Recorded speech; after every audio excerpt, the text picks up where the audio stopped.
Hey everyone, today we'll be focusing on our C++ basic course, and today we will be focusing on the following lesson, and without any further hesitation, let's get started. And now we're going to be focusing on Booleans. So Booleans are basically data types that are treated as true or false, and they are great with functions, and they're great for binary outputs. They are very memory efficient. They store 1 bytes in memory, which are typically 8 bits. And can be used in a wide range of functions as well, especially for just logic operators, because this type of logic operator is just true or false, depending on exactly what context you want to be able to put the function in. And it's really straightforward.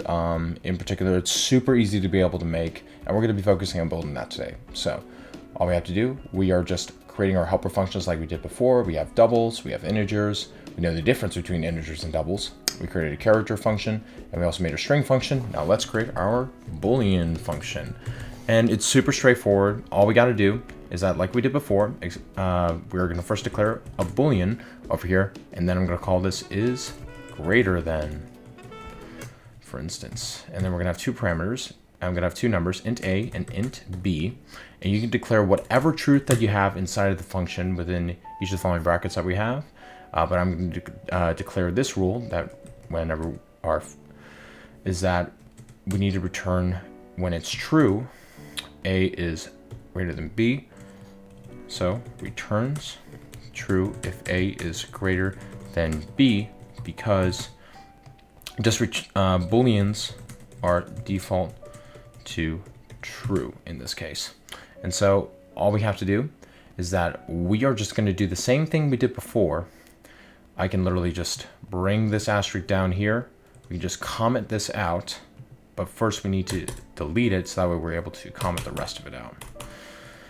And we return 0. I could just go all the way up over here, look at this Boolean, and all we need to do is that same thing we did before. Whenever we called upon our double and have our following C out, C in, declare exactly what the function is going to be.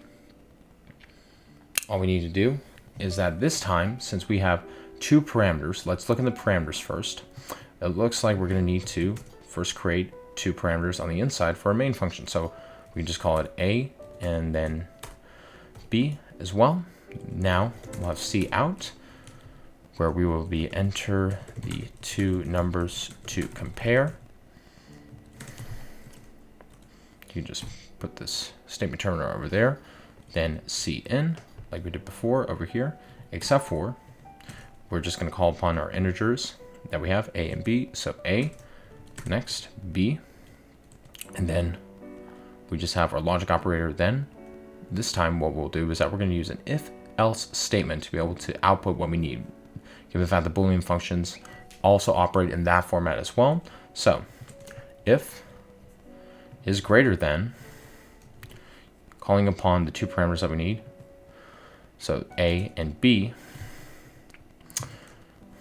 we'll have C out, a is greater than, be sure to have your spaces so that way our following output does not get confused, a is greater than b, and then we're just going to have a period over here, /n, go over here, and now we'll have an else statement as well, since it's required for if statements. They typically have another condition for else. So now, in particular, after we have processed the following function within the if statement, what we'll have is that if a is less than b, since we declared this rule already, if a is less than b, so that means a is less than, we can also say is not greater than b, then we're just going to output that following statement. We just check in particular whether or not a is greater than b. And looks like what we have done, given the fact that we have a Boolean and we return the following function, all we need to do, make sure that we don't have any errors or warnings, and we're going to first build to compile it all. Then we're going to run this program. Then we're going to enter 2 numbers to compare. So given the fact that we have declared integers, I'm just going to have 5 and 2 in this case. And we've already outputted that 5 is greater than 2. Now, if I were to run this again, and we were to put, for instance, 1 and 5, look at that. 1 is not greater than 5. And make sure as well that get rid of spaces at the same time. So we are able to build out our following function. So enter the numbers to compare, 1 and 5. Look at that, 1 is not greater than 5. Ta-da, over there.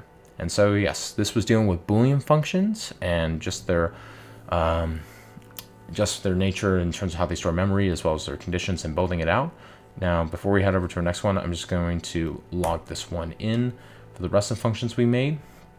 I'm just gonna press enter over here. Notice on our multi-line comment, we have an asterisk up here and an asterisk up over here as well. I'm just gonna put this in over here just to log it in, and all the functions and everything we have done will be in the GitHub link as well in the description. And so yes, let's head over and focus on our next portion, which will be dealing with void functions.